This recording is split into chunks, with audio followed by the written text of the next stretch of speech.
In this damned uncharted stellar cluster of the Prophet's rectangle, real malfunctions have begun at last.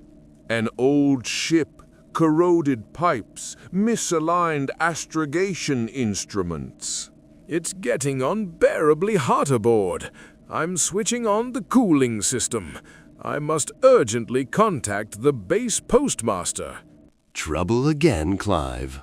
Asked the postmaster in the ominous voice of a man who personally draws up the schedules. How should I put it? If you don't count the instruments and the wiring, everything's fine, except the insulation and the cooling system.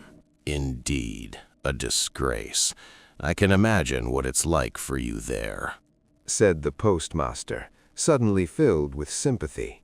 The postmaster only thinks he knows what it's like for me, his subordinate. Do I not petition the government again and again for new ships to replace these old baskets? Damn it! The cooling unit is running at full power, and the ship keeps overheating. Don't leave the receiver. In the tail section, 8 tanks are filled not with fuel, but with red-hot slag. There's no fuel left. I'll land on the first oxygen planet that turns up. That's it.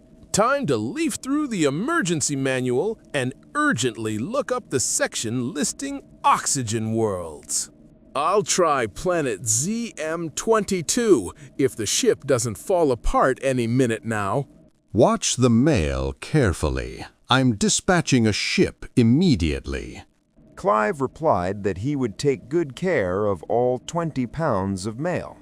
A successful landing, considering that it's impossible to touch the red-hot instruments.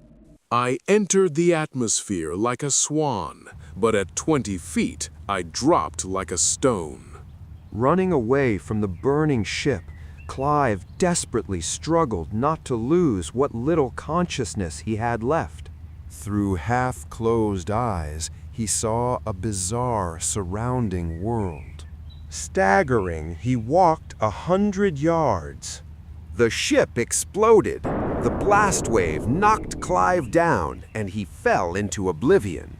My mind is free. He saw a small animal, squirrel-sized, with dark green fur, no eyes, no ears. What the hell would a squirrel need eyes and ears for? It doesn't see the world's imperfections, doesn't hear cries of pain. Evolution. This creature too had neither eyes nor ears, but in its jaws gleamed 2 rows of powerful fangs. What does my free mind care about wolves and squirrels, even eyeless ones? A wolf was chasing the squirrel, but then apparently lost the trail, or rather the scent. A blind one hunting a blind one. The wolf suddenly leapt and swallowed the squirrel in 3 gulps. What big teeth wolves have. Now it will eat me. The wolf bared its teeth right over his face, and Clive lost consciousness again. He came to in the evening. As an experiment, Clive crawled. His arms and legs were intact. He rose to his knees, still weak, but almost fully remembering what had happened. He remembered the disaster. The ship burned, he moved away and fainted. Then he saw a running eyeless green squirrel and a running eyeless green wolf. Those memories must have been a hallucination. I wouldn't be alive if there'd been a wolf nearby. Then Clive looked at the grass and saw a green tail left from the squirrel. So the wolf was real. If I want to survive, I must find out what happened here and why. Animals have no eyes. Then how do they track each other? By smell? But why did the wolf search so uncertainly? A quiet growl sounded in the distance.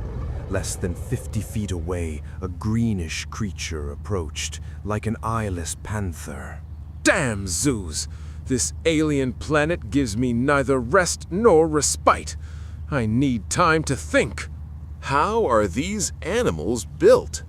Has some form of echolocation replaced vision? The panther wandered off. Perhaps if I don't cross its path, perhaps the panther. The moment he reached the word panther in his thoughts, the animal turned toward him. What did I do? It can't see or hear me. I only decided not to run into it. Lifting its muzzle, the panther slowly approached him. So that's it. An animal deprived of eyes and ears can detect my presence. Only in one way, telepathically. To test it, Clive silently thought the word panther. The panther roared.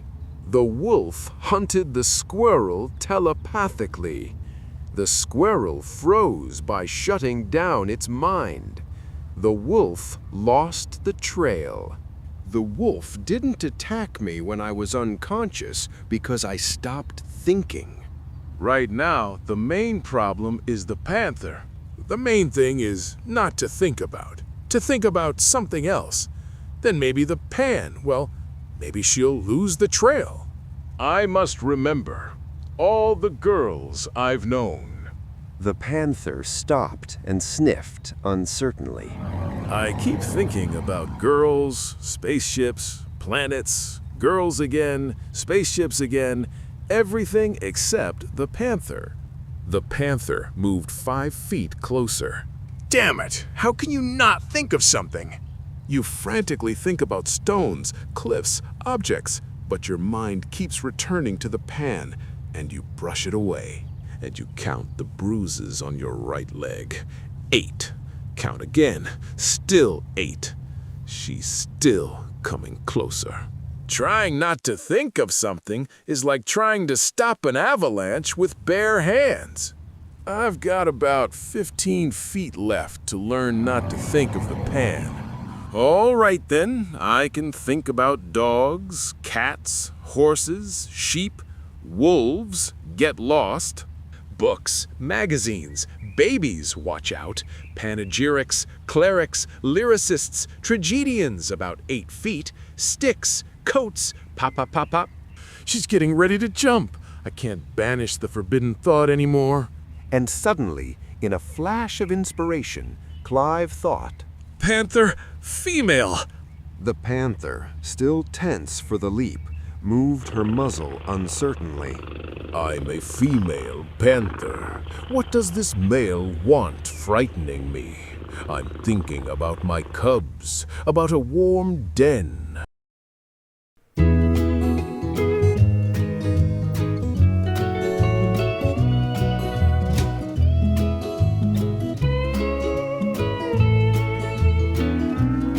Thank you for your time.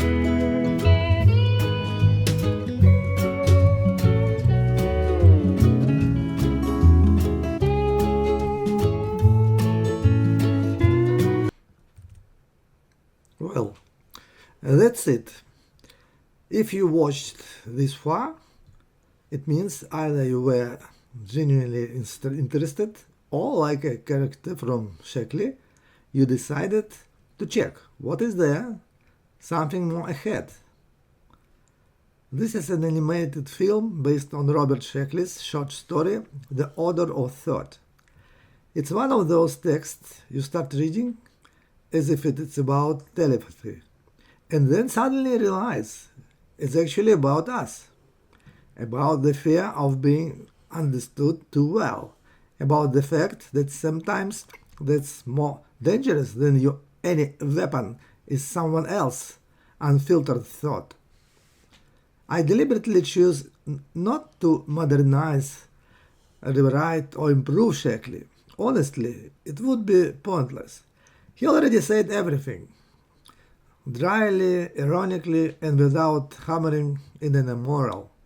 The most I could do was try to translate his intonation into visual language.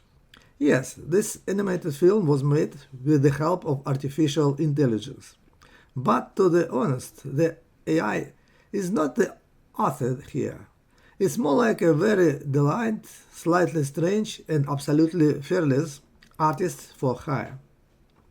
It does not understand Sheckley, but it's excellent at depicting misunderstanding, and for this story, that's almost a perfect match. I said the images, the scenes, the rhythm, the mood. The AI suggested variations, sometimes precise, sometimes absurd, sometimes frighteningly appropriate, and at a certain point it became clear that this too was symbolic. A story about collision between the human mind and the alien intelligence is helped into visual form by an alien intelligence. This film is not an experiment in look what AI can do. Quite the opposite. It's attempt to show that even the newest technologies still revolve around old human stories about fear, about boundaries, about the fact that we are not always ready to hear one another, even if we suddenly become able to. If you find it interesting, great. If some moments feel uncomfortable, that means Sheckley worked. And if you suddenly catch yourself thinking that maybe some thoughts really should not have a smell, well, welcome to the club. I wish you an enjoyable viewing. And don't worry, no one here is reading your thought. For now.